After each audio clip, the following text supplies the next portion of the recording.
People just absolutely love to air their grievances when it comes to social media. So what does a person do when they want to post some real estate griefs, but they don't want necessarily the real estate agent to hear about it?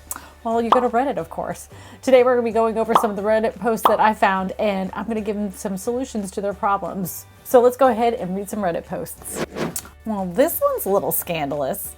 Closed on my home and my realtor has been terrible. Where can I leave an honest and fair review? My realtor throughout my home buying process has made my life more stressful than I thought imaginable. Incredibly lazy and had to convince him to be present for my final walkthrough. Clearly cared about the sale more than being my advocate. Communication was incredibly bad. Would talk to my wife or inspector about what I called him regarding instead of me. Then there were repair fiasco, and it goes on and on and on. The thing is that whenever you have a problem with your real estate agent, no matter who they are, if you're having these problems during the process, the best thing for you to do is to go ahead and contact the real estate broker. That's their boss.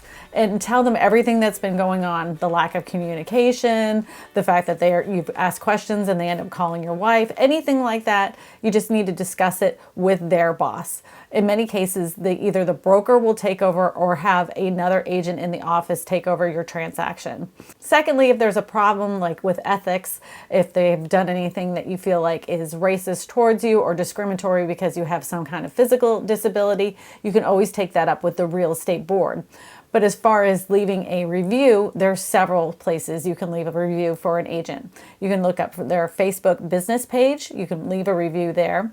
You can go on Google and leave a review on their Google page. If they do not have their own Google page, you can leave a Google review on their company's page as well. And a lot of times they do respond. You also can leave a review on Zillow. You can write out everything that you have had problems with that particular agent. In many, many cases, the company itself will respond to you, but at least other people can see what happened to you and share your experience. This one's kind of bad. Realtor gave keys too soon. The seller claims items were stolen. We finished closing on a house on Tuesday with the stipulation that possession of the property would happen 5 days after closing. The closing date changed several times, which confused us, but the seller gave us the keys to the house on Tuesday. We thought this meant that we could move in, so we began moving in on Thursday. While we were unloading the U-Haul, the seller showed up to remove a few remaining items they left behind and informed us that we couldn't move in until Sunday. Our realtor did not inform us of this. In fact, she stated that we could move in by Thursday to enjoy the Thanksgiving at the new home, when in reality she should have told us not to move in yet. She also, on video, which she recorded herself, saying everything in the house is ours. We can throw away whatever we don't want. This made us believe that we're good to move in and rid of things the seller had left behind. We did not get rid of anything and had only started cleaning the kitchen when the seller arrived. We loaded up our U-Haul again and left. The seller is claiming the safe and jewelry and other valuables are missing. He told us that the realtor is responsible, and it seems like he's trying to get money from her. Now our realtor is saying that we're not allowed to move in on Sunday and cannot go near the property until it's settled, even though our contract states we have possession on Sunday. Does anyone know if this is true? Can we move in anyway? All right, this is the thing. It doesn't matter. If your hand has not written on the piece of paper that you own the house, you own nothing. You do not own the house. It doesn't belong to you. You should never, ever, ever, ever, ever, ever move into a house that doesn't belong to you until after the date of closing. I know in a few states, they even say you have to wait a couple days so the funds have transferred over to the mortgage company and all the paperwork is done before you can actually move in. I know that Texas is one of those states.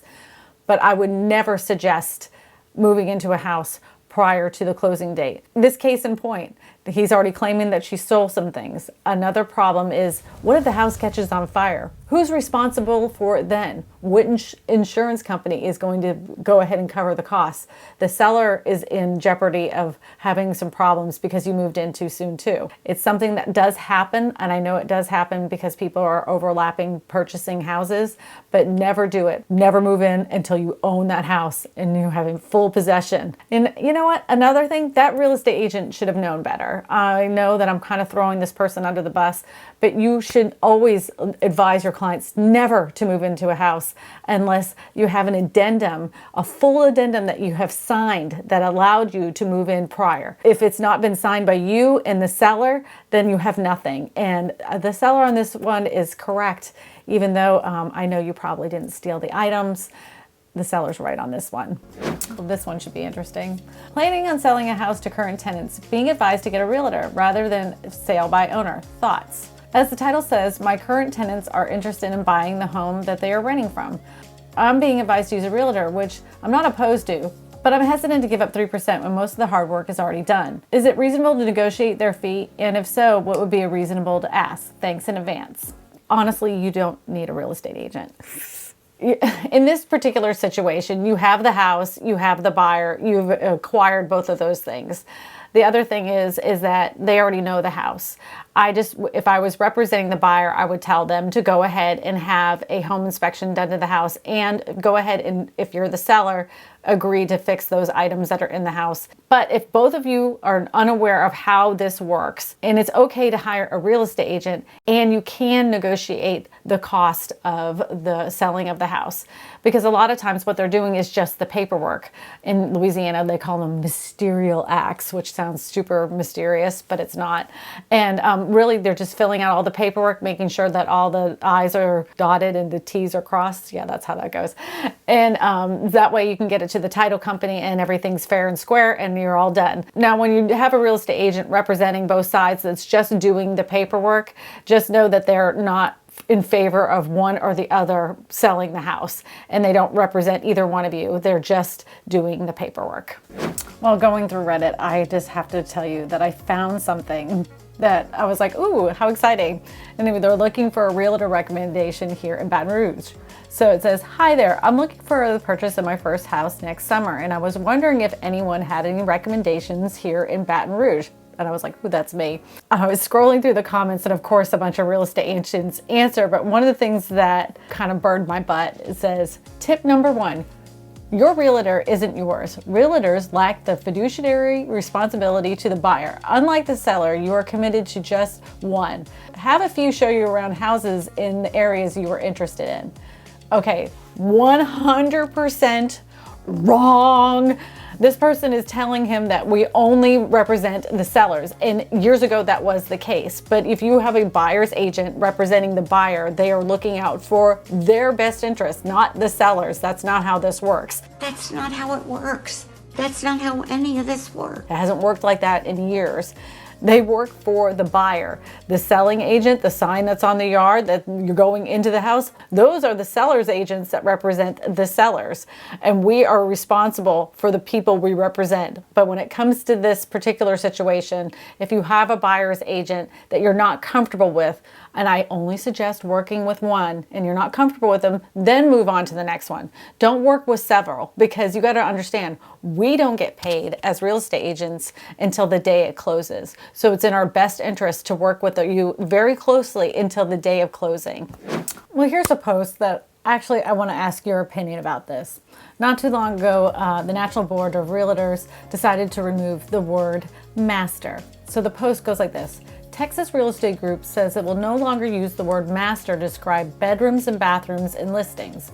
So even in here in Baton Rouge, we have removed that word. In any kind of verbiage, in any of the descriptions, we are now calling it the main bedroom and the main bathroom. So I know that things are changing. I just wanted to know what your opinion is about the change. Instead of main bedroom, maybe we should call it the super duper bedroom. It's better than when people say, oh, this is where all the magic happens. I hate when people say that. Ugh. These Reddit posts are fun, and I always have a good time reading all the comments that people make underneath them. A lot of times these people are completely wrong, but I always enjoy them all the same. If you have any questions about real estate, go ahead and put them in the comments section below. I will try to answer every single one of them. My name is Kristina Smallhorn, your real estate whisperer, and I tell you all this because good real estate information matters.